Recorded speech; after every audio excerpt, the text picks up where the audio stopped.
Dr. James Webb. I'm a clinical psychologist who has spent most of his time working with children whom we call gifted and talented. I have been in clinical practice for 30 years or more, but in the last 10 or so years particularly, I have started a small publishing company, have begun publishing books and writing articles about gifted and talented children. But my take on this is a bit different than many others in the sense that my focus is not so much on academic achievement, but on the social and emotional aspects. Because what I've come to realize is that being bright is not enough by itself. That unless you have, for example, caring and courage, you may have all the ability in the world, but it's not going to work out very well. So, my emphasis has been working with parents primarily, but secondarily with teachers and administrators to try and help them understand the social and emotional characteristics of gifted children. What underlies this, though, is perhaps the most fundamental misunderstanding that exists seemingly worldwide. And that misunderstanding is that gifted children don't really need any special help. They'll get it on their own. A bright mind will find its own way. Cream always rises to the top. I always remind people, so does scum rise to the top. So a lot of gifted children will make it on their own, but also a lot will not.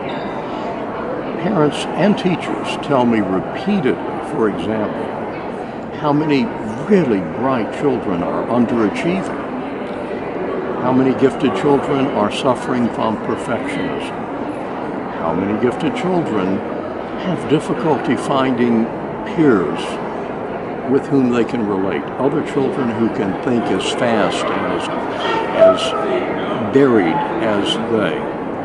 How many gifted children they find that are actually depressed.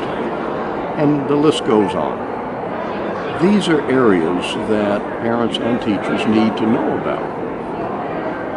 Now, one of the other questions you asked me to comment on is, well, what are the characteristics of gifted children? Because that's the logical place to start. Well, the term gifted, which is one I really don't like. I prefer a term, for example, like high potential. But gifted kids, and I use the term only because it's the one in the research and literature these days, gifted children are a diverse group, and they show fundamentally all the characteristics that other people do, except there are some characteristics that they show more, earlier, and that affect their life more than others. Gifted children usually start speaking earlier than other children. Usually, but not always. Some gifted children start speaking later. But when they start speaking, they often speak in paragraphs or essays. But yet, not all gifted children are highly verbal. For example, you can be very gifted mechanically, or visual spatial areas, or musically, but not necessarily gifted verbally. This is why I don't like the term gifted, because it implies that these children are all the same. They're really a very diverse group. But most of them are highly verbal, as I said. The second biggest characteristic that we see is longer attention span and persistence in what they're interested in, not what you and I think they should be interested in particularly. Perhaps, for example, Maria knows more about Brazilian brown spiders than the good Lord intended anyone should know about Brazilian brown spiders. That's her passion. Now, her handwriting is very poor, her spelling is worse, she doesn't want to learn mathematics facts, but it's not that she has an attention span in that is general. It's only in certain areas. That's typical for gifted children. The third characteristic, which I guess really probably is the single most universal and yet the most overlooked characteristic, is their intensity. Whatever they're involved in, they are truly overly involved in. One mother described it this way. She said, "My child's life motto seems to be anything that's worth doing is worth doing to excess." And they tend to be excessive personalities, like Maria. She's loved creepy crawlies. Or you have Brad, who loves fractals and math. That's his passion. These children, whatever they're involved in, it's intensely, and the intensity cuts across everything we see. If they're having power struggles with parents, which is very common, it's very intense. Sibling rivalry, very intense. Underachieving, intensely so. They even sleep more intensely. When they're asleep, they're more soundly asleep, they're more difficult to waken, their dreams are more vivid. Some of them even have night terrors. And the sensitivity, the intensity you also see in the sensitivity, where parents have told me for years, so often, how they have to cut the tags out of the back of the shirts of their children. Or their children are so peculiar about textures of food or clothing that they wear, and they're very hypersensitive. Now, there's a theory that has helped us understand this, that I will just mention to you, and you can look it up on the internet and other places. The Dabrowski theory of a key part of which is the overexcitabilities. So if you simply look at Dabrowski overexcitabilities, that would help you understand so much of the behaviors of gifted children that, unfortunately, all too often lead them to being incorrectly diagnosed by psychologists, psychiatrists, pediatricians. Misdiagnosed as ADHD or attention as Asperger's syndrome or oppositional defiant disorder, and the list goes on. Now, some of them do have disorders, of course, but there are many, many that are incorrectly diagnosed because very few psychologists, pediatricians, psychiatrists have received any training about gifted children. I would encourage you to consider looking at the Sang Misdiagnosis Initiative, which you can also find on the internet, the Sang Misdiagnosis Initiative, and it has a wonderful array of information. Another characteristic that is very common in gifted children is an unusual sense of humor, which their peers usually like very much, but the teachers not so much. They love puns. Another very common characteristic, particularly in gifted children ages about 8 and younger, is they love to organize people and things in these complicated games that they create. The games are never simple. They have rules within rules within rules, and then exceptions to the rules. And then they try to organize the other first graders who don't even understand the game, much less the rules. And feelings get hurt, and the children don't want to play with this very bright, strong-willed, gifted child. There are other characteristics. Those are the most common. One that I mentioned briefly a minute ago was perfectionism. Now, not every gifted child is a perfectionist. Only probably 30 to 40% are really perfectionists. There are others who, they could not care less about being organized or being on time, but the perfectionists. Now, perfectionism in itself is not, though, necessarily bad. I had a colleague of mine who said that, and I liked what she said, perfectionism is like cholesterol. You have good cholesterol and you have bad cholesterol. We would like for our bright children to be idealists, to see how things might be, to see how they might be. That's good. But of that 30 or 40%, there are going to be a fair number who get handicapped by their perfectionism. They suffer. They have such anxiety, sometimes even becoming almost paralyzed, because that intensity, and in the same way they can so intensely and keenly see how they might be, they can equally keenly see how they're falling short of how they might be.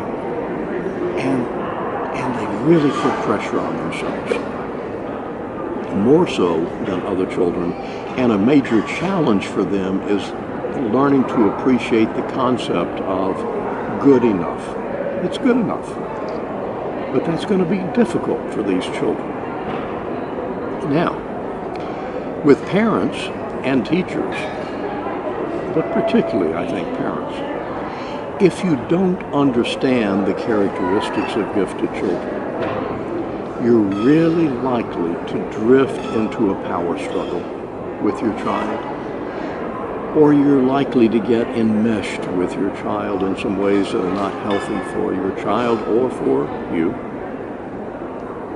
So I really want to encourage parents to educate themselves. There are many, many good books out there. There are many wonderful places on the internet. I'll mention a few where you can go and get information. My favorite, of course, is Sang, S-E-N-G.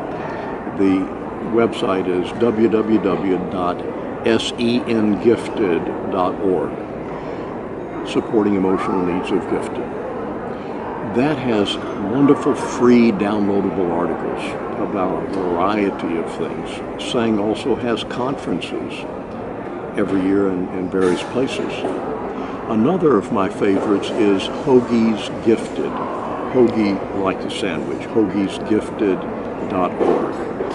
Another is Davidson Institute, DITD.org, Davidson Institute for Talent Development. Davidson Institute focuses on the needs of the more highly, profoundly gifted children, which, by the way, that's, again, one of the reasons I don't like the term gifted. It implies they're all the same. And you really have a range of abilities in what we call gifted. And the highly profoundly gifted are just different than what I call the garden variety gifted. So if you have a child who's functioning 2 to 4, maybe 6 grade levels above expectancy, you need to think about maybe you have a highly or profoundly gifted child. Those children have even more special needs.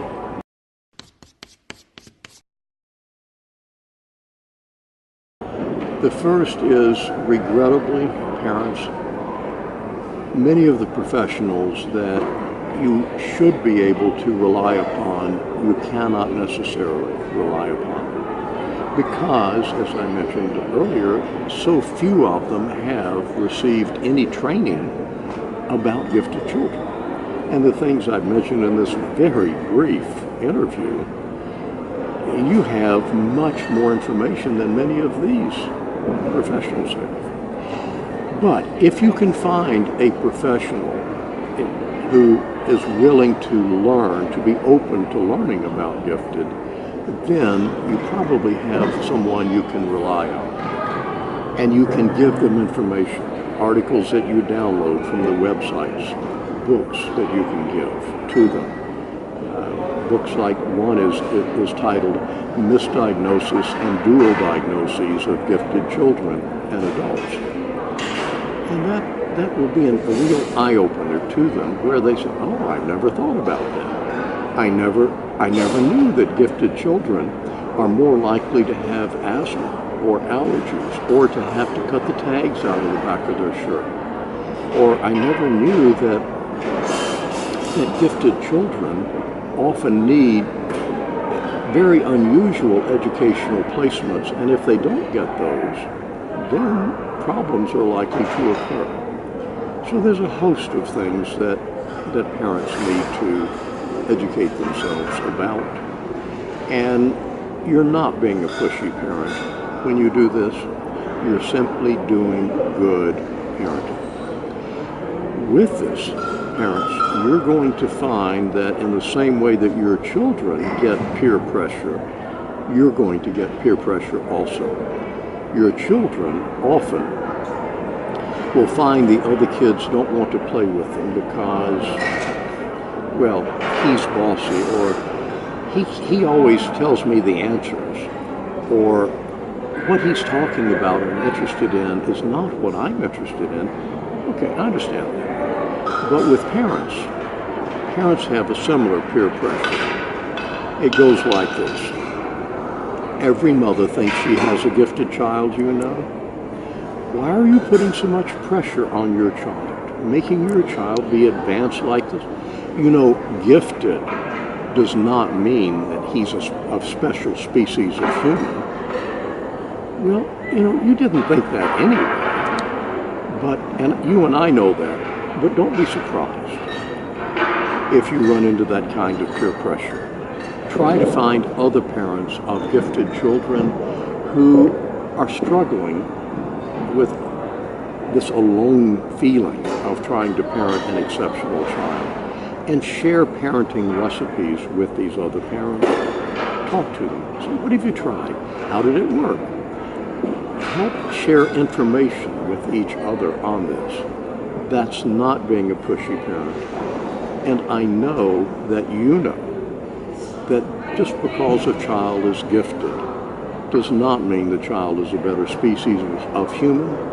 It just means that he or she was born wired differently and has some different needs, educational, social, emotional. I appreciate very much that parents and educators are trying to learn more about the social and emotional needs of gifted children, because being bright is not enough.